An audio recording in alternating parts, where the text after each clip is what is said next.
So మరి CT scan తీసుకోకూడదా? RTPCR టెస్టుల విషయానికి వస్తే దాదాపు 30% ఆర్టీపీసీఆర్ టెస్టులు నమ్మదగినవి కాదనేది కనబడుతున్నటువంటి పరిస్థితి ఇప్పుడున్నటువంటి వేరియంట్స్లో.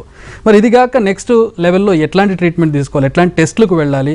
సిటీ స్కాన్ తీసుకోకపోతే మరి ఆల్టర్నేటివ్ ఏంటి? సిటీ స్కాన్ తీసుకుంటే రేడియేషన్ వస్తుంది, దానివల్ల క్యాన్సర్ వస్తుందని చెప్తున్నారు. దాంట్లో నిజాలు ఎంత, దాని గురించి మాట్లాడదాం. మనతో పాటు ఉన్నారు surgical oncologist doctor Mohan Vamsi garu, అలాగే general physician doctor Vijay Kumar garu, and pulmonologist doctor Ravindra Babu garu ఉన్నారు, అండ్ డాక్టర్ శ్రేష్ఠ రేడియాలజిస్ట్ కూడా ఉన్నారు. వెల్కమ్ అండి అందరికీ. సో ముందుగా Mohan Vamsi garu, what you say as a oncologist, surgical oncologist, రేడియేషన్కి సంబంధించి, సిటీ స్కాన్కి సంబంధించి డాక్టర్ గులేరియా చేసినటువంటి వ్యాఖ్యలు? అది అంటే ఓల్డెన్ డేస్లో ఈ సిటీ స్కాన్ ఓల్డ్ మెషిన్స్తో రేడియేషన్ డోస్ చాలా ఎక్కువగా ఉండేది. ఇప్పుడు మనము కరోనా పేషెంట్స్కి సిటీ స్కాన్ చేసినప్పుడు లో డోస్ రేడియేషన్ మెషిన్స్నే వాడుతున్నాము. అది ఆ ట్యూబ్లో ఎనర్జీ కనుక మనం అడ్జస్ట్ చేసి మనం సిటీ స్కాన్ చేసినప్పుడు hardly from clavicle to the dome of diaphragm ఒక 12 to 14 సెక్షన్స్ చేసినప్పుడు వచ్చే radiation dose hardly 2 millisieverts. Normal ఎక్స్రేకి 0.05 millisieverts డోస్ వస్తుంది. లెస్ దాన్ 2 millisieverts డోస్లో ఈ సిటీ స్కాన్ వల్ల క్యాన్సర్ వచ్చే అవకాశాలు 0.005. వేరాజ్ ఇప్పుడు మనం చూస్తూనే ఉన్నాము ఈ వేరియంట్స్ చాలా రకరకాలుగా. గవర్నమెంట్ గులేరియా గారు ఇచ్చిన ఎస్టిమేట్ ప్రకారమే 27 మేనిఫెస్టేషన్స్ ఉన్నాయి. ఫీవరు, కాఫ్, కళ్ళలో నీరు కూడా కలగకుండా కోవిడ్ ఇన్ఫెక్షన్ రావచ్చు. మరి వీళ్ళందరినీ ఎలా పట్టుకోగలుగుతాము? సో ఆర్టీపీసీఆర్ టెస్ట్ దాని లిమిటేషన్స్ తెలుసు. ఇవాళ కనుక మనం చేయించుకుంటే రిపోర్ట్ అవడానికి 72 hours పడుతుంది. ఆర్టీపీసీఆర్ టెస్ట్ చాలా ఎఫెక్టివ్గా చేయవలసి ఉంటుంది. నేసోఫారింజియల్ స్వాబ్ నేసోఫారింక్స్ నుంచి తీసుకోవాల్సి ఉంటుంది. ఎంతమంది ట్రైన్డ్ టెక్నీషియన్స్ భారతదేశంలో అందుబాటులో ఉన్నారు. అలాగే ఫెవరోఫారింజియల్ స్వాబ్ పాత లాస్ట్ ఇయర్ స్టాటిస్టిక్స్ ప్రకారమే ఓన్లీ నేసోఫారింజియల్ స్వాబ్ తీస్తే అది డిటెక్ట్ చేసే అవకాశాలు 40%, ఓరోఫారింజియల్ స్వాబ్ తీస్తే డిటెక్ట్ చేసే అవకాశాలు 60%. మిగతా CT scan is 90% accurate. CT స్కాన్లో వచ్చే రేడియేషన్ డోస్ ఎంత? లో డోస్ సిటీ స్కాన్ మెషిన్స్లో, లేటెస్ట్ మెషిన్స్లో లిమిటెడ్గా మనం సిటీ స్కాన్స్ కనుక చేసినట్టయితే less than 2 millisieverts dose. Cancer ఎప్పుడు చూసాము? రొటీన్గా హాజ్కిన్స్ లింఫోమా పేషెంట్స్కి మ్యాంటిల్ డోస్ రేడియేషన్ ఇచ్చినట్టయితే ఇక్కడ వచ్చే ఎక్స్పోజర్ మోర్ దాన్ 200 millisieverts. వాళ్ళలో కూడా 20%కి థైరాయిడ్ క్యాన్సర్ వస్తుంది. అలాగే Chernobyl nuclear accidents, Hiroshima Nagasaki accidents అప్పుడు వచ్చినప్పుడు radiation dose thousands of millisieverts. వాళ్ళలో ఎంతమందికి థైరాయిడ్ క్యాన్సర్ వచ్చింది? హార్డ్లీ 50%. సో అంటే ఇది అన్నెసరీగా మనం దాని గురించి వరీ అవుతూ ఇక్కడ essential CT scan. CT scan ద్వారానే 90% ఆఫ్ ద కోవిడ్ పేషెంట్స్ని ఇవాళ డయాగ్నోస్ చేయడం జరుగుతుంది. ఎసిమ్టమాటిక్ పేషెంట్స్లో కూడా చాలాసార్లు సిటీ స్కాన్ చేసినట్టయితే ఆ సిటీ స్కోర్ కోరాట్స్ 5 వాళ్ళు చక్కగా ఇప్పుడు సిటీ స్కోర్ కూడా ఇస్తున్నారు. 12, 14 స్కోర్ కూడా చూస్తున్నాం. అప్పుడు మనం వెళ్ళి ఐజీఎం టెస్ట్ చేస్తే పాజిటివ్ వస్తుంది, ఆర్టీపీసీఆర్ నెగిటివ్ వస్తుంది. సో అలాంటి వాళ్ళకి కోవిడ్ ట్రీట్మెంట్ ఇవ్వాలని గవర్నమెంటే నిర్దేశం చేస్తుంది. సో ఇలాంటప్పుడు సిటీ స్కాన్ వల్ల అన్నెసరీ భయాలు పెట్టి గవర్నమెంట్ సెక్టర్లో నెససరీ సిటీ స్కాన్స్ మెషిన్స్ లేవు కాబట్టి క్రౌడింగ్ ఉంటుంది కాబట్టి భయపడవచ్చు. హైదరాబాద్లో more than 500 CT scan machines ఉన్నాయి, అందరికీ అందుబాటులో ఉంది. ఇది అన్నెసరీ భయం కలిగించడమే. సిటీ స్కాన్ ప్రాబబ్లీ కోవిడ్ టెస్ట్లో ఇప్పుడు ఉన్న పరిస్థితుల్లో చాలామంది లేట్ స్టేజెస్లోనే హాస్పిటల్కి వస్తున్నారు. అప్పుడు సిటీ స్కాన్ చేయడం ద్వారానే మనం దాని యొక్క ఇంటెన్సిటీని గుర్తుపట్టి ఇమీడియట్గా రెమిడెసివిర్ ఇవ్వాలా లేదా మిగతా ట్రీట్మెంట్ ఆప్షన్స్, అడ్మిషన్ ఆప్షన్స్ కూడా దీని మీదనే బేస్ చేసి డిసైడ్ చేస్తున్నప్పుడు అన్నెసరీగా ప్రజల్లో సిటీ స్కాన్ మీద భయం కలిగించడం కరెక్ట్ కాదని నేను అనుకుంటున్నాను. రైట్. విజయ్ కుమార్, ఈ అంటే 2 రకాలైనటువంటి స్టేట్మెంట్స్. ఇప్పుడేమో డాక్టర్స్ అందరూ ఒక రకమైనటువంటి ప్రొసీజర్ ఫాలో అవుతూ ఉంటారు. డైరెక్ట్గా ఎయిమ్స్ డైరెక్టర్ వచ్చి ఆయన ఇదేం కరెక్ట్ కాదని చెప్తారు. ఒక అంబిగ్విటీ క్రియేట్ చేయడం, ఒక కన్ఫ్యూజన్ క్రియేట్ చేయడం ప్రజల్లో ఎంతవరకు correct? As a general physician నిజంగా సిటీ స్కాన్కి అంత డిమాండ్ ఏర్పడిందా ఈ సమస్య వచ్చిన తర్వాత, కరోనా వచ్చిన తర్వాత సెకండ్ ఫేజ్లో? ఫస్ట్ ఆఫ్ ఆల్ చిన్న కరెక్షన్ అండి, I'm a pulmonologist as well. Okay, right, no issues. కానీ నేను I totally agree with Mohan Vamsi garu అండి. ఎందుకంటే మనకున్న రిసోర్సెస్ చాలా తక్కువ.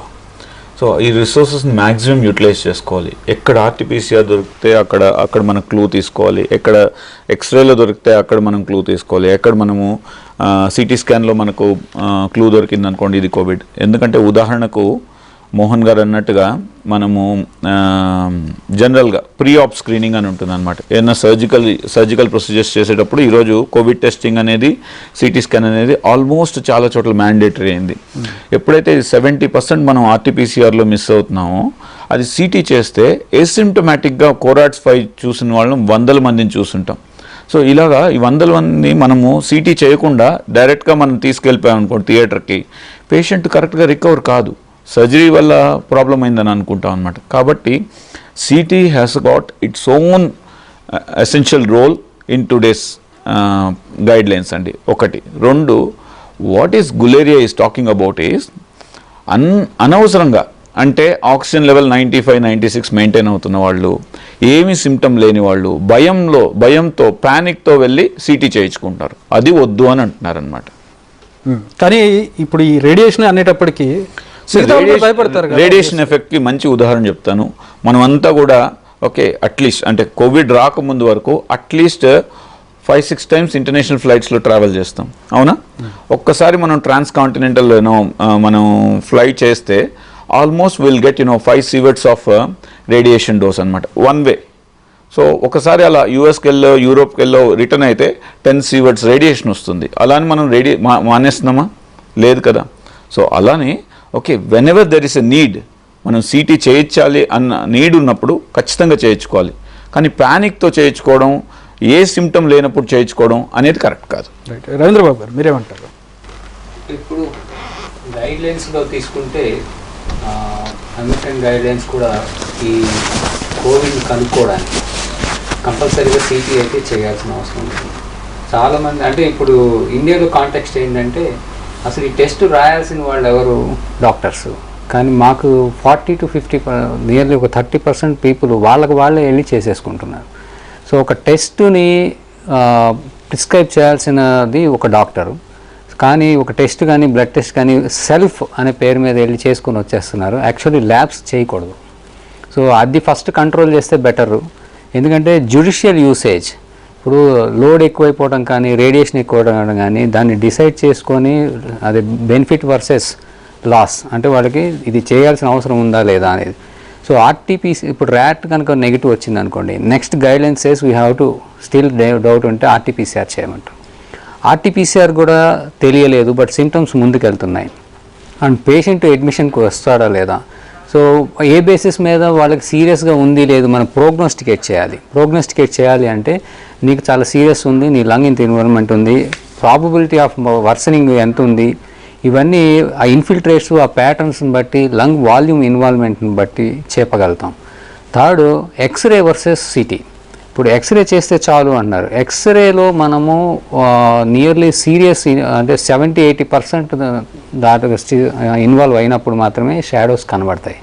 అండ్ ఎక్స్రేస్ చూసి మనం నీకు ఇంత ఇన్వాల్వ్ అయింది, నీది ఇంత సీరియస్ ఉంది అని క్వాంటిఫై చేసి చెప్పలేము.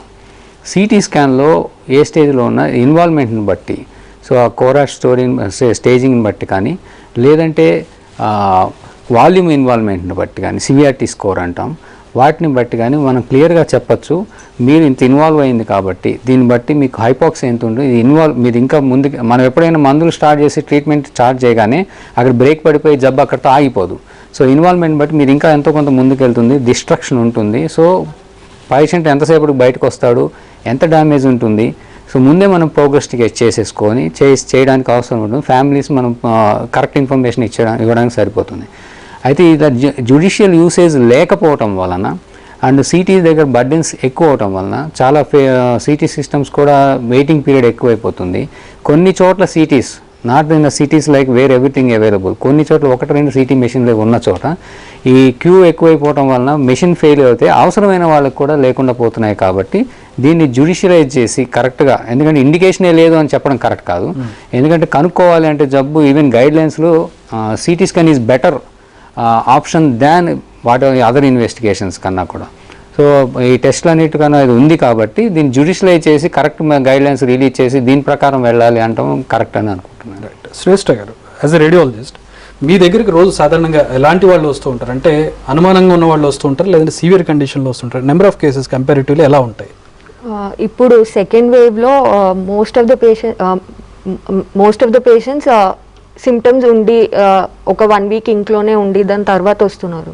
So clinicians also are suggesting CT scan symptoms ఉండి ఆర్టీపీసీఆర్ నెగిటివ్ వచ్చిన పేషెంట్స్కి, లేకపోతే సెకండ్ వీక్లో ఆర్టీపీసీఆర్ పాజిటివ్ ఉండి if they're suspecting oxygen second వీక్లో సాచురేషన్స్ పడిపోయే ఛాన్స్ ఇంకా ఎక్కువ ఉంటుంది. సో అప్పుడు సిటీ స్కాన్ ఇండికేషన్ ఎక్కువ ఉంటుంది, అంటే ఇంకా పేషెంట్ డిటీరియరేట్ అవుతాడు అని సిటీ స్కాన్లో చేంజెస్ చూసి మనం ముందే చెప్పగలుగుతాము. సో దాని గురించి మోస్ట్లీ పేషెంట్స్ వచ్చేది ఆ స్టేజ్లో. అంటే మీరు ఆ రిపోర్ట్స్ చూసినప్పుడు వీళ్ళు ఊరికే వచ్చారే అన్న ఫీలింగ్ ఎప్పుడైనా కలుగుతుంది? ఎక్కువ మంది ఊరికే వచ్చిన పేషెంట్స్ ఈ మధ్య చాలా తక్కువ ఉంటున్నారు. Most of the patients either RT-PCR positive and severe stage patients ఉంటున్నారు, లేకపోతే ఆర్టీపీసీఆర్ నెగిటివ్ ఉండి mild symptoms, very minimal symptoms or asymptomatic ఉన్న పేషెంట్స్ కూడా సివియర్ చేంజెస్ ఆన్ సిటీ కనిపిస్తున్నాయి ఈ సెకండ్ వేవ్లో స్పెసిఫిక్గా. రైట్. మోహన్ వంశీ గారు, ఇప్పుడు ఎక్స్రేకి సంబంధించి మాట్లాడుతున్నాను, అంటే అంతగా అవసరం అనుకుంటే ఎక్స్రే తీయించుకోండి. ఇంకొక విషయం ఏం చెప్పారంటే ఈ సిటీ స్కాన్లో ప్యాచెస్ లాంటివి వస్తాయి, ఆ ప్యాచెస్ అనేవి వాటికి అవే తగ్గిపోతాయి అనేది ఒక స్టేట్మెంట్. అంటే ఒక రకమైన కన్ఫ్యూజన్ క్రియేట్ అయిపోతుంది జనాలు. అసలు ఎవరు వెళ్ళాలి, ఎవరు చూపించుకోవాలి, ఎవరు చూపించుకోకూడదు, ఎవరు భయపడాలి, ఎవరు భయపడకూడదు? There is absolutely no confusion, sir. CT scan radiologists have given the criteria. ఏ రకంగా కరోనాని డయాగ్నోస్ చేయవచ్చు, కోవిడ్ ఇన్ఫెక్షన్ ఎలా డయాగ్నోస్ చేయాలి, దానికి ఒక స్కోర్ క్రియేట్ చేశారు మన ఇండియన్ రేడియాలజీ సొసైటీ వాళ్ళు. అలాగే కోరాట్ 5, 1, 2, 3, 4 డిజైన్ చేశారు. ఎవరికి ఎమర్జెన్సీ ట్రీట్మెంట్ ఇవ్వాలి, స్కోర్ని బట్టి ట్రీట్మెంట్ ఎలా ప్లాన్ చేయాలి, ఎవరికి స్కోర్ ఎంత ఎక్కువ ఉంటే కరోనా ఉండే అవకాశాలు ఎక్కువగా ఉంటాయి. ఇన్ఫ్యాక్ట్ మన government, both Telugu Andhra Pradesh government, Telangana government, union government కూడా ఆర్టీపీసీఆర్ నెగిటివ్ ఉన్నప్పటికీ సిటీ స్కాన్లో పాజిటివ్ కనుక ఉన్నట్టయితే గవర్నమెంట్ హాస్పిటల్లో ఖచ్చితంగా ప్రైవేట్ హాస్పిటల్ కూడా అడ్మిట్ చేసి ట్రీట్మెంట్ ఇవ్వండి అని వారే నిర్దేశించడం జరిగింది. సో ఇవాళ కొత్తగా వచ్చి ఆల్ ఇండియా ఇన్స్టిట్యూట్ డైరెక్టర్ గారు ఒక స్టేట్మెంట్ ఇచ్చారు, 400 to 500 times ఎక్కువ రేడియేషన్ వస్తుంది అనుకోవడం తప్పు. ఆయన అన్నట్టు ట్రాన్స్ కాంటినెంటల్ ఫ్లైట్స్లో ప్రయాణం చేస్తున్నా వస్తుంది. జూబ్లీ హిల్స్లో ఉండే సెల్లార్లో ఉండే వాళ్ళకి రోజు on an average per annum 3 CT స్కాన్లు చేసుకున్న 7 to 8 మిల్లీ సివర్ట్స్ రేడియేషన్ ఖచ్చితంగా వస్తుంది జూబ్లీ హిల్స్లో ఉండే వాళ్ళకి. కారణం ఏంటంటే హిల్లీ టెరైన్లో radon gas exposure. So unnecessary ప్రజల మనసుల్లో భయాన్ని క్రియేట్ చేయకండి. గవర్నమెంట్ హాస్పిటల్లో CT scans adequate CT scans లేకపోవటం వలన ప్రజల్లో భయాందోళనలు క్రియేట్ చేయడం కరెక్ట్ పద్ధతి కాదు. దీనివల్ల లో డోసేజ్ సిటీ స్కాన్స్తో వచ్చే రేడియేషన్ ఎక్స్పోజర్ చాలా చాలా తక్కువ. అది కూడా చిన్నపిల్లలకి చేసేటప్పుడు వాళ్ళలో 30 ఏళ్ల తర్వాత థైరాయిడ్ క్యాన్సర్ వస్తుందని భయపడి చేయటం. చిన్నపిల్లలకి కరోనా రావటం లేదు మన దేశంలో ఇప్పటి వరకు, యాజ్ ఆఫ్ నౌ అందరూ పెద్ద వయసులో ఉన్న వాళ్ళకే వస్తుంది. వాళ్ళకి 30 ఏళ్ల తర్వాత థైరాయిడ్ క్యాన్సర్ వస్తుందేమోనని భయపడి సిటీ స్కాన్ చేయకుండా నిరోధించడం కరెక్ట్ కాదు. అసలు కన్ఫ్యూషనే లేదు. పైగా ఈ సిటీ స్కాన్ చేసేటప్పుడు కూడా దీనికి గార్డు పెడుతున్నారు, థైరాయిడ్ కూడా గార్డు పెడుతున్నారు. అలాగే కొన్నిసార్లు ఇన్ఫర్టిలిటీ ప్రాబ్లమ్స్ రావచ్చు యంగ్స్టర్స్లో ఎక్కువ సిటీ స్కాన్లు చేస్తే, అది కూడా 10, 20 సిటీ స్కాన్లు చేస్తే అందరికీ ఖచ్చితంగా సెక్షువల్ ఆర్గన్స్ టెస్టిస్ని గార్డ్ చేస్తున్నారు. అలాంటప్పుడు అసలు ఎటువంటి ప్రాబ్లము లేదు. ఆ లిమిటెడ్ డోసు <2 మిల్లీ సివరెట్స్ డోస్ ద్వారా క్యాన్సర్ వచ్చే అవకాశమే లేదు. కొన్నిసార్లు అవసరమైతే కరోనా పేషెంట్లకి 1 లేక 2 సార్లు కూడా సిటీ స్కాన్ చేయవలసి రావచ్చు. ఎలా ఉంది రెమిడెసివిర్ ఇప్పుడు స్టార్ట్ చేయాలి, రెమిడెసివిర్ 5 days ఇచ్చాము, సిమ్టమ్స్ ఇంప్రూవ్ అవటం లేదు, అలాంటప్పుడు మళ్ళొక్కసారి సిటీ స్కాన్ చేసి చూసుకొని ఏమైనా వర్సన్ అవుతున్నారా, ఇంకేదన్నా స్టార్ట్ చేయాలా ట్రీట్మెంట్, వెంటిలేషన్ అవసరపడుతుందా లేదా పల్మనాలజిస్ట్ డిసైడ్ చేసుకోవడానికి ఇవన్నీ కూడా సిటీ స్కాన్స్ అవసరపడతాయి. ఇలాగే ఇంతకుముందు డాక్టర్ గారు చెప్పినట్టు, విజయ్ గారు చెప్పినట్టు ప్రతి సర్జికల్ పేషెంట్కి కూడా ఆర్టీపీసీఆర్ నెగటివ్ ఉన్నప్పటికీ నేను సర్జరీ చేసే ముందు ఖచ్చితంగా low dose about 10 to 1 centimeter డిస్టెన్స్లో క్లావికల్ నుంచి డోమో ద డయాఫ్రమ్ వరకు తక్కువ రేడియేషన్ డోస్తో CT scan on the day of surgery, morning of surgery ఖచ్చితంగా చేసుకుంటున్నాము. అలా చేసినప్పుడు చాలాసార్లు ఆర్టీపీసీఆర్ నెగటివ్ వచ్చినప్పటికీ ఇందులో పాజిటివ్ వస్తే మనం సర్జరీని అవాయిడ్ చేస్తున్నాము. అలాగే వారికి ఇమీడియట్గా మిగతా ట్రీట్మెంట్ ఆప్షన్స్ కూడా ఇస్తున్నాము. సార్ విజయ్ గారు, యాజ్ యూ రైట్లీ సెడ్, అంటే అందరి గురించి కాకపోయినా ఎవరైతే ఎక్కువ అనుమానం పడి అవసరం ఉన్నా లేకపోయినా వెళ్ళే వాళ్ళ గురించి స్టేట్మెంట్ అనుకున్నా కూడా ఎవరు వెళ్ళాలి, ఎవరు వెళ్ళకూడదు, ఒక్కోసారి ఇప్పుడు మన రవీంద్రబాబు గారు చెప్పినట్లు ఫిజిషియన్ చెప్పకపోయినా కూడా వెళ్ళిపోయి చేసేసుకుంటున్నటువంటి పరిస్థితి, సెల్ఫ్గా చేసుకున్నటువంటి పరిస్థితి, వాళ్ళకి ఏం చెప్తారు మీరు? ఇక్కడ అంటే అలా చేయించుకోవడానికి వీలు లేదండి, చేయించుకోకూడదు. ఒకటి సరే, ఎవరి ఫిజిషియన్ అపాయింట్మెంట్ దొరకట్లేదు అని అనుకోవడానికి కూడా వీల్లేదు. ఎందుకంటే ఈరోజు ఇండియాలో టెలికన్సల్టేషన్ సర్వీస్ చాలా విరివిగా దొరుకుతున్నాయి. ఎక్స్పర్ట్స్ అందరూ కూడా మొబైల్లో కాంటాక్ట్ చేసేంత, ఫ్రీగా కాంటాక్ట్ చేసేంత ఇది ఉందన్నమాట. కాబట్టి ఎవరికి చేసుకోవాలి అని అనుకుంటే ఎవరికైనా ఫస్ట్ ఇంపార్టెంట్ గుర్తుపెట్టుకుంటే ఆక్సిజన్ స్టేబుల్ ఉంది, 98%, 99% ఉంది, ఆర్టీపీసీఆర్ఓ లేకపోతే ర్యాపిడ్ యాంటిజెన్ టెస్టో పాజిటివ్ వచ్చింది, వాళ్ళు చేయించుకోవాల్సిన అవసరం లేదు. Yes, no, there is no need. వాళ్ళు ఒక 3 to 4 minutes నడిచి మళ్ళీ వాళ్ళు ఆక్సిజన్ లెవెల్ చెక్ చేసుకోమని చెప్పాలన్నమాట. అలా చేసినప్పటికి కూడా ఆక్సిజన్ లెవెల్ స్టేబుల్ ఉంది అనుకోండి, అంటే 98 ఉన్నది 94కి రాలేదు అని అంటే 4% డిప్ కాలేదు అని అంటే దాని అర్థం ఏంటంటే లోపల సిగ్నిఫికెంట్ డిసీజ్ బర్డన్ లేదు అనేసి అనమాట. నెక్స్ట్ థర్డ్, ఏదైనా అడిషనల్ కోమార్బిడ్స్ ఏమీ లేవనుకోండి, అంటే sugar, BP, liver problem, lung problem ఇటువంటిది ఏమీ లేదనుకోండి, వాళ్ళన్నీ చేయించుకోవాల్సిన అవసరం. ఇవన్నీ కూడా ఎలెక్టివ్గా మనం అక్కడ ఫిల్టర్ చేసేయచ్చు. సో ఎవరికి చేయించుకోవాలి అని అనుకుంటే, ఎవరికైతే సిమ్టమ్స్ ఇలా నడిచినప్పుడు ఆక్సిజన్ లెవెల్ పడిపోతున్నది, ఎవరికైతే మల్టిపుల్ కోమార్బిడ్స్ ఉంటుంది, డయాబెటీస్ ఉంటుంది, హార్ట్ ప్రాబ్లం ఉంటుంది, ఎందుకంటే కార్డియోవాస్కులర్ రిస్క్ ఉన్న వాళ్ళు, అంటే కార్డియోవాస్కులర్ ప్రాబ్లమ్స్ ఉన్న వాళ్ళు ఏమవుతుందంటే వాళ్ళకి ఎక్కువ కాంప్లికేషన్ అయ్యే అవకాశం ఉంటుంది. కాబట్టి వాళ్ళు త్వరితగతిన సిటీ చేసుకోవడం వల్ల ఆర్టీపీసీఆర్ రిపోర్ట్ 3 రోజుల తర్వాత 4 రోజుల తర్వాత వచ్చే దానికోసం వెయిట్ చేయకుండా మనం వెంటనే ట్రీట్మెంట్ స్టార్ట్ చేసే అవకాశం ఎంతైనా ఉంటుంది. గుర్తుపెట్టుకోవాల్సింది ఏంటంటే, ఎప్పుడైతే ఈ మినిమలీ సిమ్టమాటిక్ టైంలో మనం డిటెక్ట్ చేస్తామో, ఆ డిటెక్ట్ చేసినప్పుడు మనము ఈ వైరల్ రీప్లికేషన్ని కానికుండా ఎరాడికేట్ చేసేదానికి, లేకపోతే ఆ మల్టిప్లికేషన్ తగ్గించడానికి ఏదైతే మందులు ఉన్నాయో, లేదా ఐవర్మెక్టిన్ అనొచ్చు, రెమ్డెసివిర్ అనొచ్చు, ఫెబిఫ్లూ అనొచ్చు, ఇవేవన్నీ కూడా ఎర్లీ స్టేజ్లో మనం స్టార్ట్ చేసుకోవడం వల్ల వాళ్ళ అవుట్కమ్స్ ఖచ్చితంగా మనం మార్చబోతున్నాం. ఆ 4 రోజులు గ్యాప్ వచ్చేసింది అనుకోండి, ఆ 4 రోజుల్లో సివియర్ ప్రాబ్లం, పర్టికులర్గా ఫస్ట్ వేవ్ సెకండ్ వేవ్కి కంపేర్ చేసుకుంటే, సెకండ్ వేవ్లో ఐ థింక్ రవీంద్ర గారు కూడా నాతో ఒప్పుకుంటారు అనుకుంటాను. So third day, fourth day మనం సిఆర్పి లెవెల్స్, సిటీ స్కోర్సు చాలా సివియర్గా, అంటే 20/25 అని కానీ సిఆర్పి లెవెల్స్ ఆల్మోస్ట్ 70-80 కానీ తరచుగా చూస్తున్నాం. First wave corona virus is different, and second వేవ్లో ఇప్పుడు మనం ఎన్కౌంటర్ చేస్తున్న వేరియంట్ చాలా డిఫరెంట్ ఉంది. కాబట్టి సిటీ అనేది వెన్ ఇట్ ఈస్ మ్యాండేటరీ తప్పకుండా చేయాలి, ఎవరు భయపడకుండా చేసుకోండి. రవీంద్ర బాబు గారు, ఒకసారి ఎవరైతే అనవసరంగా చేయించుకుంటున్నారో వాళ్ళ సైడ్కి వెళ్ళి ఆలోచిద్దాం. చాలామందికి ఇవాళ పారనోయా అయిపోతున్నారు. అంటే నాకేదో సిక్నెస్ వస్తుంది, ఏదో ఇబ్బంది కలుగుతుంది, చెస్ట్ హెవీగా ఉంటుంది, అంటే కొంచెం జ్వరంగా అనిపిస్తుంది, ఇట్లాంటి ఒక సైకలాజికల్ ఫీలింగ్లో కూడా వెళ్తూ ఉన్నారు. మీరేం చెప్తారు వాళ్ళకి? ఇచ్చే సలహా ఏంటి? వాళ్ళ వైపు నుంచి ఆలోచిస్తే అది కరెక్ట్ అని కాదంటే సిటీకి వెళ్ళాలని అనుకోండి. చాలా సందర్భాల్లో ఏమీ సిమ్టమ్స్ లేకుండా కుప్పకూలిపోయి చనిపోతున్నారు అనేటువంటివి కూడా చూస్తూ ఉన్నాం మనం. చెస్ట్ అంటే హార్ట్ కార్డియాక్ అరెస్ట్ కావచ్చు, చెస్ట్ ఆక్సిజన్ లెవెల్స్ తగ్గిపోవడం వల్ల కావచ్చు. ఇలాంటి వాళ్ళకి అంటే ఇప్పుడు మీరు అన్నది కరెక్టే. సో సడన్ కార్డియాక్ డెత్స్ అవుతున్నాయి అంటే వాళ్ళంటే వాళ్ళు వెళ్ళి సిటీ చేసుకోవాలంటే కుదరదండి. టైప్ ఆఫ్ సిటీ, ఇప్పుడు ప్లెయిన్ సిటీ, హెచ్ఆర్సిటీ, సిటీపిఏ. ఇప్పుడు ఈ కోవిడ్ వాళ్ళకి క్లాట్స్ ఎక్కువ అవుతాయి. సో క్లాట్స్ ఎక్కువైనప్పుడు అవి రక్తంలోకి ఎలాంటి చేంజెస్ ఉంది, డీడైమర్ పెరిగిందా, అండ్ ఈ డీడైమర్ వలన ఏమన్నా థ్రాంబో ఎంబోలిజమ్స్ లంగ్లోకి వెళ్ళి క్లాట్స్ అడ్డం పడుతున్నాయి, ఇవి తెలియాలంటే ఉచిత మోడాలిటీ ఇన్వెస్టిగేషన్ రాయాలనేది డాక్టర్ డిసైడ్ చేస్తారు. అలానే ఇప్పుడు అన్నట్టుగా ఈ సెకండ్ వేవ్లో ఏంటంటే సడన్ డిటోరియేషన్స్, అంటే ఈరోజు బాగానే ఉన్నారు, వితిన్ 48 అవర్స్లో శాచురేషన్స్ పడిపోయి వెంటిలేటర్ ఎక్కుతున్న వాళ్ళ పర్సంటేజ్ యంగ్ పీపుల్లో చాలా ఉన్నారు.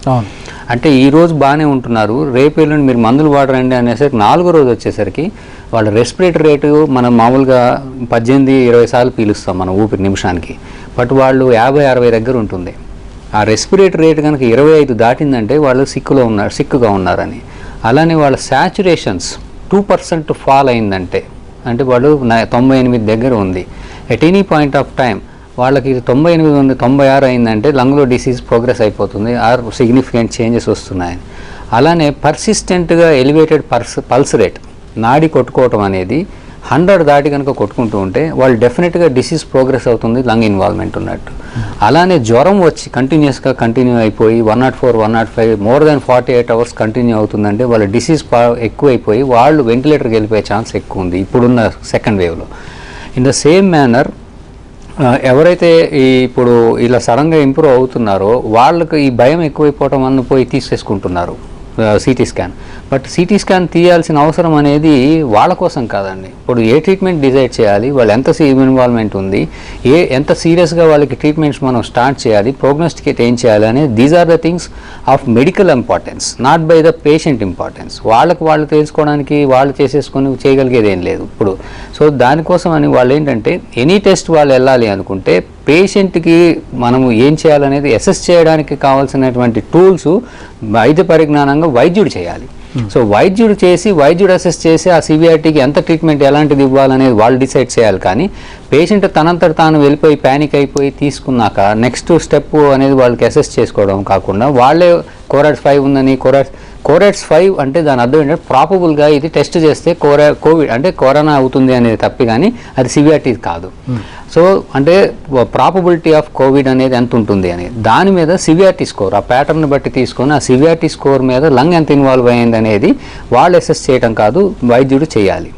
సో ఎవరికైతే పల్స్ ఎక్కువ ఉంది, రెస్పిరేటరీ రేట్ ఎక్కువ ఉంది, ఫీవర్ కంటిన్యూ అవుతూ ఉంది అండ్ వీక్నెస్ పర్సిస్టెంట్గా ఉండి ఇలాగ 2-3 రోజుల తర్వాత ఇలాంటి సిమ్టమ్స్ ఉన్నాయో అలాంటి వాళ్ళు తొందరగా వైద్యుడి దగ్గరికి వెళ్ళడం అనేది చాలా ఇంపార్టెంట్ అండి. అలానే ఎవరికైతే మామూలుగా ఉండి జస్ట్ 1-2 ఎపిసోడ్స్ అన్న 1 ఎపిసోడ్ అన్న పొడి దగ్గు స్టార్ట్ అయిందనుకో, ఎనీ ఫార్మ్ ఆఫ్ దగ్గు, కాఫ్ స్టార్ట్ అయింది అంటే డిసీజ్ హ్యాస్ ఎంటర్డ్ లంగ్ అని. లాస్ట్ ఇయర్ గైడ్లైన్స్ ఏం చెప్తున్నారంటే 9th డే తర్వాత లంగ్లోకి వెళ్తాయి అని అంటున్నారు. కానీ ఇప్పుడు మేము చూస్తుంది 3వ రోజైనా 4వ రోజైనా లంగ్లోకి వెళ్ళిపోయి even 60-70% lung involvement 4th day కల్లా చూస్తున్నాం. చాలామంది వచ్చి మాకు 2 రోజుల నుంచే సిమ్టమ్స్ ఉన్నాయి అని చెప్తున్నారు. సిటీ తీస్తేనేమో మొత్తం ఇన్వాల్వ్మెంట్ ఉంటుంది. So any point of time single episode of dry cough తగిలింది అంటే వాళ్ళు సిటీకి వెళ్ళాల్సిన అవసరం ఉంటుందండి. అది కూడా under the direction of a qualified వైద్యుడు. అంటే వైద్యుడు అంటే ఇప్పుడు అందరూ ఎట్లా అయిపోయిందంటే క్వాలిఫైడ్ కాకుండా కూడా ప్రిస్క్రిప్షన్స్ ఇండియాలో చాలా ఉంటాయి. సో వాళ్ళ రీడింగ్ కూడా తెలియదు. సో దే హ్యావ్ టు అది అండ్ ఇలాగ ఎక్కువ అయిపోవడం వలన మనకున్న రేడియాలజిస్టులు కూడా ప్రాపర్ టైం ఇచ్చి అసెస్ చేసి రిపోర్ట్ రిలీజ్ చేయాలి. మోర్ అన్నెసెసరీ టెస్టులు రేడియాలజీకి వెళ్తే వాళ్ళకు కూడా బర్డెన్ అయ్యి ఇంజస్టిఫికేషన్ టు రిక్వైర్డ్ పీపుల్ అయిపోతుంది. సో నేను చెప్పేది ఏంటంటే under direction of a qualified person are specialist వెళ్ళి ప్రిస్క్రిప్షన్ తీసుకొని అసెస్మెంట్ కోసం as a tool disease assessment కోసం కింద తీసుకొని చేస్తే అది చాలా యూస్ఫుల్ అవుతుంది. కానీ ఇండైరెక్ట్గా వాళ్ళు భయపడిపోయి మిగతా టెస్టులన్నీ బైపాస్ చేసేసి ఇప్పుడు ఇండికేటర్స్ ఉన్నాయి, సీరియస్నెస్ ఇండికేటర్స్ అంటే బాడీలో ఇన్ఫ్లమేషన్ డిసీజ్ ప్రోగ్రెస్కి LDH అని, ఫెరిటిన్ అని, CRP అలానే న్యూట్రోఫిల్ బై లింఫోసైట్ రేషియో ఇవన్నీ మేము చూస్తాం. ఇవన్నీ చూడకుండా ఒక CT స్కాన్ అనుకుంటే తప్పు. So these are the different tools. Exactly దీనికి సంబంధించి కూడా బ్లడ్ టెస్ట్లకు సంబంధించి కూడా ఈ బ్లడ్ పిక్చర్కి సంబంధించి కూడా కామెంట్స్ చేసేసారు డాక్టర్ గులేరి. అంటే దీంతో CT స్కాన్తో పాటు బ్లడ్ టెస్ట్లు కూడా వెళ్ళిపోకండి హడావిడిగా, దాంట్లో వచ్చేటటువంటి బయోమార్కర్స్ ఏవైతే ఉంటాయో అన్నీ కూడా ఒక్కోసారి సందర్భంగా కూడా పెరుగుతూ ఉంటాయి. దాన్ని మీరు సీరియస్గా తీసుకొని భయపడాల్సిన అవసరం లేదు, ఆ టెస్టులు కూడా అవసరం లేదు మీకు, అది కూడా మంచిది కాదని చెప్పి ఒక స్టేట్మెంట్ ఇచ్చారు ఇందులో ఇదే ప్రెస్ మీట్లో. మీరు ఏమంటారు దాని మీద? తప్పకుండా నేను ఆయనతో అంగీకరించనండి. చాలాసార్లు ఈ బ్లడ్ టెస్ట్ మనకి చాలా వాల్యుబుల్ కూడా. ఇప్పుడు ఏమేమి బ్లడ్ టెస్ట్ చేస్తున్నాము, CBP just simple complete blood picture, దాంట్లో లింఫోసైట్ కౌంట్ తక్కువగా ఉన్నట్టయితే మనలో ఒక చిన్న అనుమానం రేకెత్తిస్తుంది. అలాగే మిగతా test inflammatory markers, C reactive protein, highly sensitive C reactive protein, అలాగే D డైమర్ అది కోయాగులబిలిటీ ఎక్కువగా ఉంటుంది. ఈ కోవిడ్ పేషెంట్స్ అందరిలో చాలాసార్లు డెత్ ఈజ్ బికాజ్ ఇప్పుడే డాక్టర్ గారు చెప్పారు because of intravascular coagulation. D dimer is a very good indicator for all this. చాలామంది మీరు ఆయన ఇప్పుడే చెప్పారు కొన్ని గంటల్లోనే కొంతమంది సడన్గా కుప్పగొలి పడిపోతున్నారు, వాళ్ళకి ఇమీడియట్గా వెంటిలేటరీ సపోర్ట్ కూడా అవసరపడుతుంది. So D dimer is a very important indicator. అలాగే LDH, సీరం ఫెరిటిన్, తర్వాత IL-6 ఇవన్నీ కూడా వాల్యుబుల్ ఇండికేటర్స్. చాలాసార్లు సర్జరీ చేసే ముందు CT చెస్ట్ అనుమానాస్పదంగా ఉంటుంది, అప్పుడు ఈ పారామీటర్స్ చూస్తాం.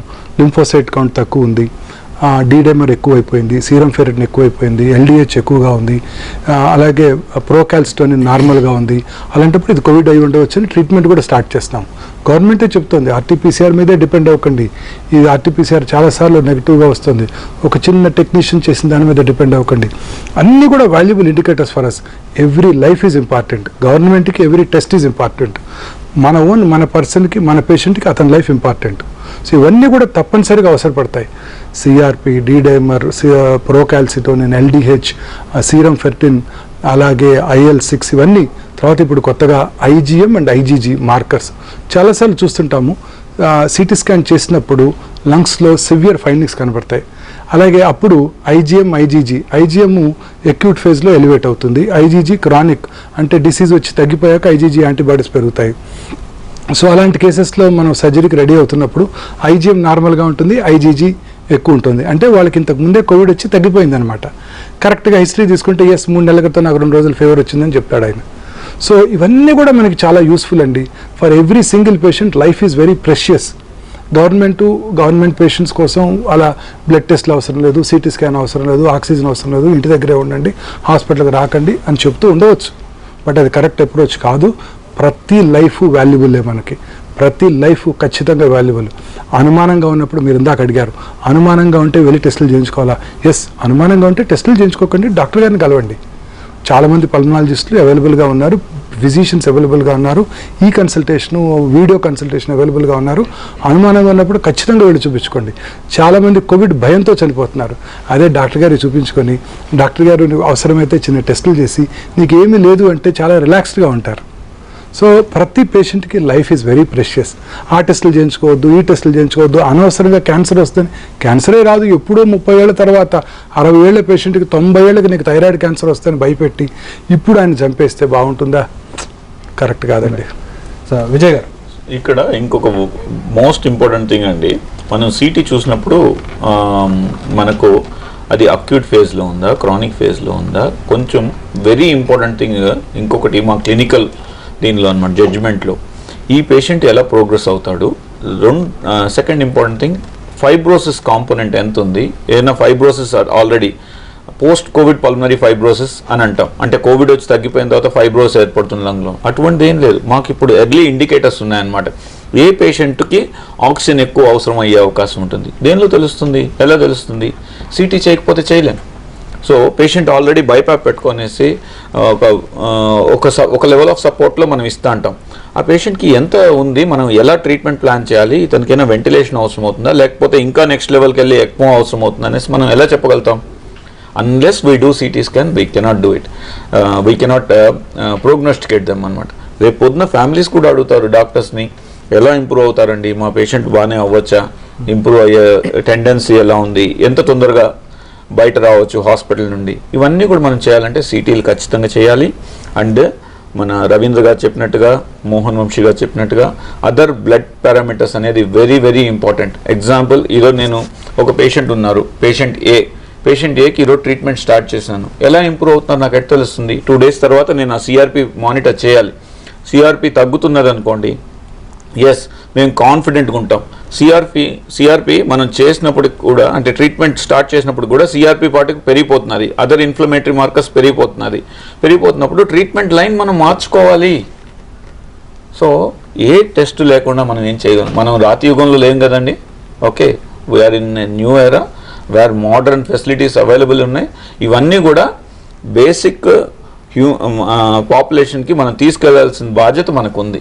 సో ఖచ్చితంగా మనం ఈ టెస్టుల మీద ఖచ్చితంగా డిపెండ్ అయితేనే మనం ముందుకెళ్తాం. మరి ఎందుకు అంత సీనియర్ డాక్టర్ అయి ఉండి, ఎయిమ్స్ డైరెక్టర్ అయి ఉండి, దీనికి మంచి ఆన్సర్ ఒకటి ఉందండి. ఏమంటే దీనికి అంటే ఈ స్టేట్మెంట్ వెనకాల ఏంటంటే 80% ఆఫ్ పేషెంట్స్కి కరోనా వచ్చినప్పటికి కూడా ఏమీ కాదు, నథింగ్. ఓకే, వాళ్ళకి కొద్దిగా ఒకరోజు జ్వరం వస్తుంది, గొంతు నొప్పి వస్తుంది, తగ్గిపోతుంది.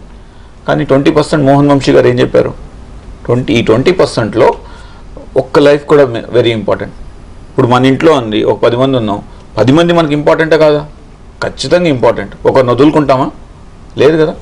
సో ఖచ్చితంగా, so when there is a doubt, when there is a risk, సైంటిఫిక్గా అప్రోచ్ అయ్యి మంచి డాక్టర్ని కలిసి దాని ప్రకారం మనం ట్రీట్మెంట్ తీసుకోవాల్సిన అవసరం ఎంతైనా ఉంది, భయపడాల్సిన అవసరం లేదు. రవీంద్ర బాబు గారు, మీ కామెంట్ ఏంటంటే అంత పెద్ద డాక్టర్ అంత పెద్ద స్థాయిలో ఉండి ఒక ప్రెస్ మీట్లో చెప్పినప్పుడు అరే ఇది నిజమే కదా అని పానిక్ అయ్యే అవకాశం కనపడుతుంది. ఎందుకు? What was the motive behind, what would be the motive behind it? అంటే మోటివ్ బిహైండ్ దట్ ఏంటంటే టు కంట్రోల్ పేషెంట్ కాస్ట్. అంటే పేషెంట్కి కాస్ట్, కానీ పేషెంట్కి కాస్ట్ తగ్గాలి అని అంటే నెంబర్ ఆఫ్ డాక్టర్స్ అవైలబిలిటీ ఎక్కువ ఉండాలి. మనకున్న పరిస్థితిలో డాక్టర్స్ వర్సెస్ పేషెంట్ రేషియో తీసుకుంటే డాక్టర్స్ తక్కువ ఉన్నారు. సో క్లినికల్గా పేషెంట్ని దగ్గరికి వెళ్ళి పట్టుకొని ఎగ్జామిన్ చేసి చూసి చేయగలిగేంత కెపాసిటీ ఇప్పుడున్న పాండమిక్లో ఉన్న తక్కువ డాక్టర్లకి కానీ అది సాధ్యమయ్యే పని కాదు. అలాంటివి సమయంలో నెక్స్ట్ బెస్ట్ మెథడ్ ఏంటి అని అంటే ఇన్వెస్టిగేట్ చేయటం. అంటే మనకి British style of treatment, American style of treatment అంటాం. బ్రిటిష్ స్టైల్ ఆఫ్ ట్రీట్మెంట్ ఏంటంటే మనం చదువుకున్నది పేషెంట్ దగ్గరికి వెళ్ళి క్లినికల్గా చెక్ చేసి అన్నీ చూసుకొని, ఇండికేటర్స్ చూసుకొని, వైటల్స్ చూసి దాన్ని బట్టి జ్యుడిషియల్గా ఇన్వెస్టిగేషన్స్ రాసి చేయటం. అది ఈ పాండమిక్లో ఇప్పుడు ఫాలో అయ్యే ఛాన్సెస్ లేదండి. సో సెకండ్ మెథడ్ ఏంటంటే పేషెంట్ రాగానే నెంబర్ ఆఫ్ ఇన్వెస్టిగేషన్స్ అన్ని అమెరికన్ లాగా మొత్తం అన్నీ చేసేసి ఏది ఫాల్ట్ ఉందో చూసి దానికి డిసీజ్ కోరిలేట్ చేసుకొని ఏ జబ్బు ఉందో కనుక్కొని ట్రీట్ చేయటం.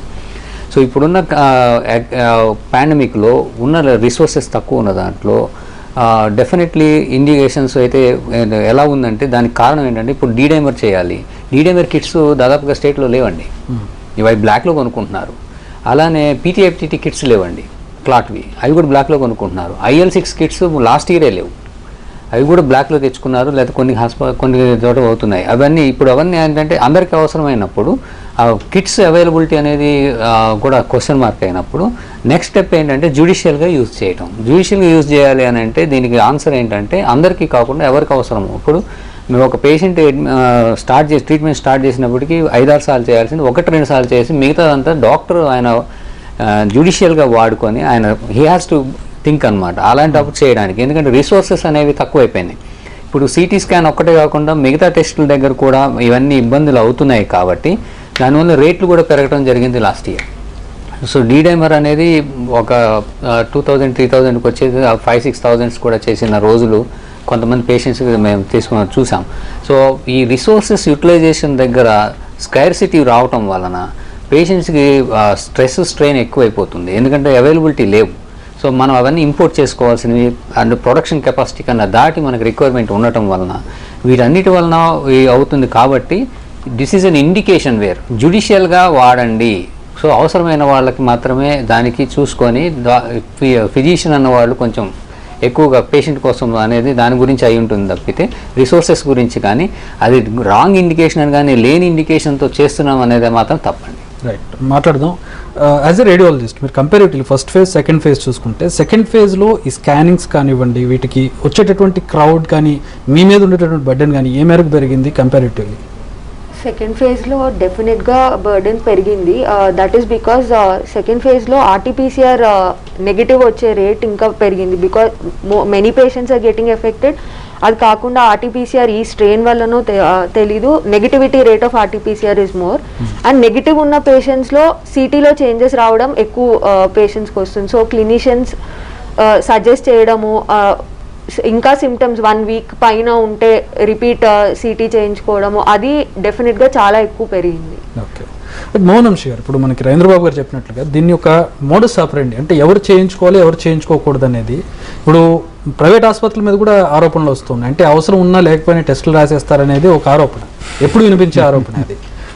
దానికి సంబంధించి ఒక మోడస్ ఆపరెండి ఉండాల్సిన అవసరం లేదా? ఇప్పుడు సెల్ఫ్ అని చెప్పి చేయించేసుకున్నా చేసేసే ల్యాబ్లు కూడా చాలా ఉన్నాయి, మనకు బిల్లు వస్తే చాలు కదా అని చేసే ల్యాబ్లు చాలా ఉన్నాయి. సో దానికి సంబంధించి ఏంటి అంటే ఒక మోడస్ ఆపరెండి ఉండాలని చెప్పి అని చెప్తూ ఉన్నారు. మనం ఖచ్చితంగా ఒక ప్రోటోకాలు ఉంచుకోవాలి. డెఫినెట్గా ప్రతి వాళ్ళు కూడా అంటే ఈ టీవీ ముఖంగా అందరికీ తెలియజేసేది ఏంటంటే మీకుగా మీరు వెళ్ళి టెస్టులు చేయించుకోకండి. మీ దగ్గరలో ఉన్న MBBS డాక్టర్నైనా కలవండి, లేదా ఫిజిషియన్ లేదా పల్మనాలజిస్ట్ని మీకు ఎవరు అవైలబుల్గా ఉంటే వారిని కలవండి. వారి యొక్క ప్రిస్క్రిప్షన్ ప్రకారం టెస్టులు చేయించుకోవడం బెస్ట్ మెథడ్. ఓన్గా వెళ్ళి నాకు దగ్గు వస్తుంది CT స్కాన్ చేయించుకోవడం ప్రాబబ్లీ డాక్టర్ రవీంద్రబాబు గారు చెప్పినట్టు అది కరెక్ట్ అప్రోచ్ కాదు. డాక్టర్ కనుక అసెస్ చేసినట్టయితే ఇప్పుడు ముఖ్యంగా అందరికీ కోవిడ్ మీద పూర్తి అవగాహన ఉంది. డాక్టర్స్ అందరికీ రోజు నేర్చుకుంటున్నాము కోవిడ్ గురించి, ప్రతి వాళ్ళు నేర్చుకుంటున్నాము, అందరికీ పూర్తి అవగాహన ఉన్నది. అంటే కోవిడ్ ట్రీట్మెంట్ మీద కూడా అందరికీ అవగాహన ఉంది. కాబట్టి సో ఎవరిని ఎప్పుడు ఎవరి దగ్గరికి రెఫర్ చేయాలి అనేది మన జనరల్ ఫిజిషియన్ లేదా MBBS డాక్టరు ఎవరైనా కూడా ఈజీగా గుర్తుపట్టేయగలరు.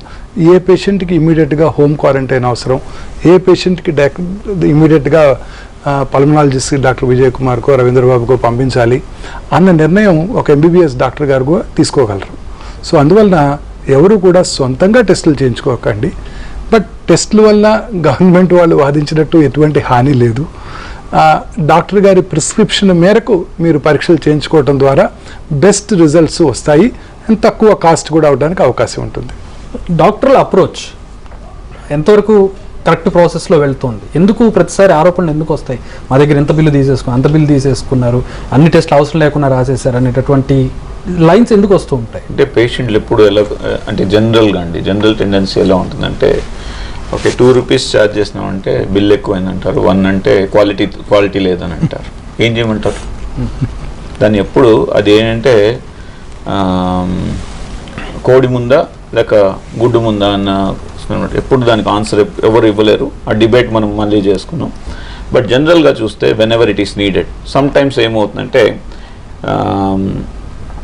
ఒక్కొక్కసారి మనం డిపెండింగ్ ఆన్ పేషెంట్ కండిషన్ బట్టి, డిపెండింగ్ ఆన్ పేషెంట్ ఆయన ఎంతో ప్రెషర్లో ఉంటారు. ఒక్కొక్కసారి 1-2 టెస్టులు ఎక్కువ రాసే అవకాశం ఉంటుంది, ఎందుకంటే లేకపోతే వాళ్ళు ఒప్పుకోరు. సో ఎగ్జాంపుల్, సార్ మీకు ఏమీ అవసరం లేదండి అనేసి మొన్న ఒక వ్యక్తికి చెప్పాను. Okay, is a VIP. So మీరు నిశ్చింతగా ఉండొచ్చు అంటే, లేదు సార్ నాకు సిటీ చేసుకుంటే కానీ నాకు నిద్ర పట్టదు. ఇలాంటి we deal with apart from pandemic lot of panic పేషెంట్స్ని మనం మేనేజ్ చేస్తున్న పరిస్థితి అండి. ఇటువంటి టైంలో ఏమవుతుందంటే it's a medicine is never a science అనేది 50%, rest of the 50% is art. So ఈ ఆర్ట్లో భాగంగా మనకి ఏమేమి అవసరమో అవి ఖచ్చితంగా చేసుకోవాలి. చేసుకోకపోతే అట్ ద ఎండ్ లాస్ అయ్యేదానికి అవకాశం ఎక్కువ ఉంటుంది. సో కాస్ట్ అనేది హెల్త్ని ఎంత కాస్ట్లీ అని అంటే దేంతో బేరీజ్ వేయచ్చు అండి? ఎంత ప్రైస్తో బేరీజ్ వేయచ్చు? లేదు కదా. We cannot equate. హెల్తీగా ఉన్న మన ప్రతాప్ సి రెడ్డి గారు, మా చైర్మన్ గారు చెప్తారనమాట. సో $300 ట్రిలియన్ అని అంటారు ఒక హెల్తీ బాడీ అనేది. సో దానికి మనం ఎంత ఈక్వేట్ చేస్తాం? మనం చేసే 10,000 రూపాయల scan can equate to our health? కాదు కదా. సో కాబట్టి when ever it is need తప్పకుండా చేసుకోవాలి. ప్యానిక్నెస్ వద్దు. ప్యానిక్నెస్ ఎప్పుడు ఉండాలి? కరోనా వైరస్ తెచ్చుకోకముందు ఉండాలి. భయపడి ఇంట్లో కూర్చొని, లేకపోతే బయట వెళ్ళినప్పుడు శ్రద్ధగా మాస్క్ వేసుకొని సోషల్ డిస్టెన్స్ మెయింటైన్ చేసుకున్నప్పుడు ఉండాలి. అంతేకాని ఇప్పుడు వచ్చినప్పుడు మనం ప్యానిక్ అవడం కరెక్ట్ కాదు. జాగ్రత్తగా so many specialist are available, particularly city like Hyderabad and Telangana, ఏపీలో. సో చాలామంది స్పెషలిస్టులు ఉన్నారు. జాగ్రత్తగా ఐడెంటిఫై చేసుకొని వాళ్ళని రీచ్ అయ్యి కరెక్ట్ పద్ధతిలో మనం ఎవాల్యుయేట్ చేసుకుంటే మోహన్ గారు అన్నట్టుగా తప్పకుండా ఖర్చు అనేది ఇంకా తగ్గుతుంది. ఐ కెన్ సే ఆల్మోస్ట్ 50% తగ్గుతుంది. ఓకే, రవీంద్ర బాబు గారు స్టెరాయిడ్స్కి సంబంధించి కూడా ఒక స్టేట్మెంట్ ఇచ్చారు డాక్టర్ గులేరియా. ప్రాథమిక దశలో స్టెరాయిడ్స్ వేయడం వల్ల ఇంకా కష్టాలు ఎక్కువ అయ్యే అవకాశం తప్పితే దానివల్ల ఉపయోగం లేదనేది ఒకటి. ఈ స్టెరాయిడ్స్ అనేది ఇప్పుడు రెమ్డెసివిర్ బ్లాక్లో కూడా చాలా రేట్ పలికినాడు. ఇప్పుడు అంత లేకపోవచ్చు, బట్ కొద్ది రోజులు బ్యాక్ 1,00,000 దాకా కొనుక్కున్నారు పాపం ప్రజలు. ఏంటి ఈ స్టెరాయిడ్స్కి సంబంధించి ఆయన స్టేట్మెంట్తో ఏమంటారు మీరు? అదే, ఇప్పుడు స్టీరాయిడ్స్ అనేది సివియర్ డిసీజ్ ఉన్న వాళ్ళకి మాత్రమే indicated, not for every patient. అది ఫస్ట్ నుంచి గైడ్లైన్స్లో అట్లాగే ఉందండి. యూకే స్టడీస్, ఫస్ట్ యూకే వాళ్ళు సీరియస్గా వెంటిలేటర్ వెళ్ళిన వాళ్ళకి, ఆక్సిజన్ రిక్వైర్మెంట్ బాగా ఎక్కువ ఉన్న వాళ్ళకి, కొంతమందికి వాళ్ళు డెక్సామెథసోన్ ఇచ్చి ఒక గ్రూప్ని ఈవెన్ గ్రూప్తో కంపేర్ చేసి చూస్తే డెక్సామెథసోన్ ఇచ్చిన వాళ్ళకి సర్వైవల్ రేట్ ఎక్కువ ఉంది, కొంచెం అట్లీస్ట్ సమ్మన్ బతుకు బయటకు వస్తున్నారు అనేది తీసుకున్నారు. అలానే ఇదే కేటగిరీలో మెటా అనాలిసిస్ చేస్తే స్టీరాయిడ్స్ ఇచ్చిన అన్ని గ్రూపుల్ని కనుక్కొని చూసుకుంటే ఎర్లీ స్టేజెస్లో ఇచ్చిన వాళ్ళందరికీ డిట్యూరియేషన్స్ అనేది ఎక్కువ ఉండి డిసీజ్ ఎక్కువైపోయి ప్రాణహాని జరుగుతున్నట్టుగా వాళ్ళు కనుక్కున్నారు. సో ఆ స్టేట్మెంట్ ప్రకారం తీసుకుంటే స్టీరాయిడ్స్ అనేది ఎర్లీ స్టేజ్లో ఇవ్వకూడదు. ఎవరైతే డిట్యూరియేషన్ ఉంటున్నారో, ఎవరైతే సైటోకైన్ స్టామ్లోకి వెళ్తారో, ఎవరికైతే హైపాక్సియా వర్సన్ అయ్యే ఛాన్స్ వాళ్ళని జ్యుడిషియల్గా చూసి వాళ్ళకి మాత్రమే స్టీరాయిడ్స్ స్టార్ట్ చేయడం అనేది ఇంపార్టెంట్. అలానే ఇట్లా తీసుకుంటే ఎనీ మోడ్ ఆఫ్ ట్రీట్మెంట్, ఇప్పుడు రెమ్డెసివిర్ కానీ, ప్లాస్మా థెరపీ కానీ, ఇప్పుడు అంతా చూస్తున్నాం టొసిలిజుమాబ్ కానీ, ఆర్ స్టీరాయిడ్స్ కానీ, ఏది కానీ అప్రూవ్డ్ డెఫినెటివ్ ట్రీట్మెంట్ లిస్టులో లేవండి. ఏదైనా ఆఫ్ లేబుల్ అంటే వైద్యుడు అనుకుంటే కావాలంటే వాడుకోవడానికి యూజ్ చేయడానికి పేషెంట్ మీద ఇచ్చినటువంటి పర్మిషన్సే కానీ ఇవన్నీ ఈ జబ్బుకి డెఫినెటివ్గా లెవెల్ ఏ ఎవిడెన్స్తో ఇచ్చినటువంటివి కాదు.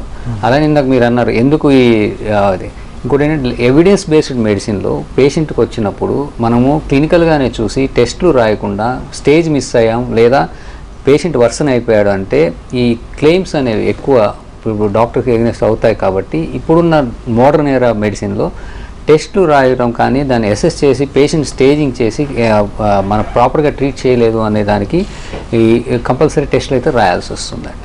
సో దానికని ఇప్పుడు ఎవరికి అవసరం లేదు అనుకుంటే మనం ఒకసారి తప్పు అని అవసరం లేదనుకున్న డిటోరేట్ అయి చనిపోయారు అనుకోండి. సో దట్ ఈస్ వేర్ ఇంజస్టిఫికేషన్ అవుతుంది. కాబట్టి ప్రతి ఒక్కరికి మ్యాక్సిమం థెరపీ మ్యాక్సిమం జస్టిఫికేషన్ చేయాలి అని అంటే సో గైడ్లైన్స్లు ఏమున్నాయో అవి ఫాలో అవటం తప్పితే మెడికల్గా ఉన్న వాళ్ళకి మిగతా ఆల్టర్నేటివ్స్ సజెషన్ చేస్తే వాళ్ళకి అంటే క్లెయిమ్స్ పడే ఛాన్స్ ఉంటుంది. So this is where we have to మేము జాగ్రత్తగా ఉండి చేయాలి. ఫైనల్ కంక్లూజన్గా ఏం చెప్తారు? కంక్లూజన్గా ఏంటంటే ఈ పాండమిక్ అనేది డెఫినెట్లీ చూస్తున్నాం, చాలా డెత్ టోల్ ఉంది. సో ఏది వాడాలి, ఏది వాడలేదు, వాడకూడదు, దేనివల్ల బయటకు వస్తారు, దేని బయటకు రాదు అనేది కన్ఫ్యూజన్ చాలా ఉంది. So there are some guidelines still no availability ఉన్నాయి. సో వాటిని ఫాలో అవ్వాల్సిన బాధ్యత మా డాక్టర్స్కి ఉంది కాబట్టి వాటిని ఫాలో అవుతూ చేస్తాము. సో ఎవరికాడు కన్ఫ్యూజన్ అయ్యి ఏదంటే అది చేయడానికి కనుక ఆ గైడ్లైన్స్ ప్రకారం వెళ్తే మ్యాక్సిమం లైఫ్ సేవ్ చేసే ఛాన్స్ ఉంటుంది. సో జ్యుడిషియల్గా యూసేజ్ డెఫినెట్లీ మనకి ఎకానమీ బర్డెన్ పడకుండా ఉంటుంది. So definitely we have to go through by the guidelines only.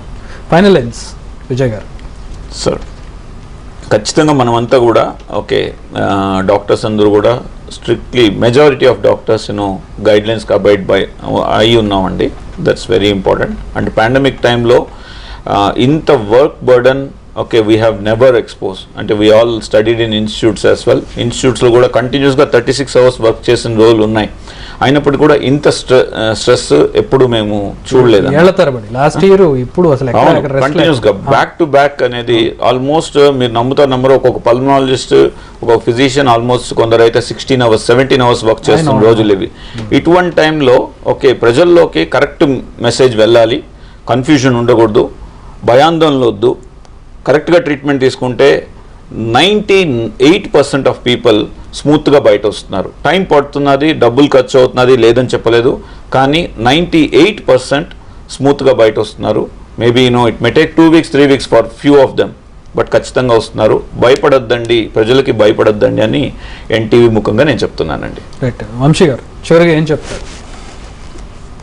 అందరూ SMS ఫాలో అవ్వండి, శానిటైజేషన్, మాస్క్, సేఫ్ డిస్టెన్స్. దీని ద్వారా మిమ్మల్ని మీరు కాపాడుకోగలరు. వ్యాక్సిన్ అందుబాటులోకి వచ్చినప్పుడు అందరూ కూడా వ్యాక్సిన్ తీసుకోండి. తద్వారా మిమ్మల్ని మీ ఫ్యామిలీ మెంబర్స్ని కాపాడుకోవడానికి అవకాశం ఉంటుంది. Right. Thank you very much. ఈ సందర్భంగా డాక్టర్స్ అందరూ ఫ్రంట్ లైన్ వారియర్స్ సార్ అందరూ కూడా ఈ పాండమిక్లో మొట్టమొదటిగా అవార్డ్స్ ఎవరికైనా ఇవ్వాలంటే డాక్టర్స్కి ఇవ్వాలి, అండ్ ఫ్రంట్ లైన్ వర్కర్స్కి ఇవ్వాలి, అండ్ పారామెడికల్ వీళ్ళకి ఇవ్వాలి. ఎందుకంటే ప్రాణాలకు తెగించి వాళ్ళ ఫ్యామిలీ టైం కూడా స్పెండ్ చేయకుండా అందరూ కూడా వర్క్ చేస్తూ ఉన్నారు. సో అందరికీ salute sir. Thank you very much. Thanks for participating in the discussion. Thank you very much. So ఇది ఈ పాండమిక్లో అంటే సెకండ్ వేవ్లో ఇప్పుడు ఏదైతే డాక్టర్ గులేరియా ఇచ్చినటువంటి స్టేట్మెంట్స్ ఉన్నాయో అన్నీ కూడా కొంతమందికి అంటే దాంట్లో ఉన్న మోటివ్ తీసుకోవాలి మనం. ఎందుకంటే ప్రతి ఒక్కళ్ళు అనుమానం ఉన్న ప్రతి ఒక్కళ్ళు CT స్కాన్ చేయించుకుంటామని, ప్రతి ఒక్కళ్ళు కూడా బ్లడ్ టెస్ట్ చేయించుకుంటామని వెళ్ళకుండా ఒక ఫిజిషియన్ని కన్సల్ట్ చేసిన తర్వాత అలాగే మీ అభిప్రాయాలను ఫిజిషియన్ మీద రుద్దకుండా ఆయన సజెస్ట్ చేసి ఫాలో అవ్వమని చెప్పి డాక్టర్ గులేరియా చెప్పినా కూడా ఏ డాక్టర్ చెప్పినా కూడా ఇది special discussion. Stay tuned to NTV.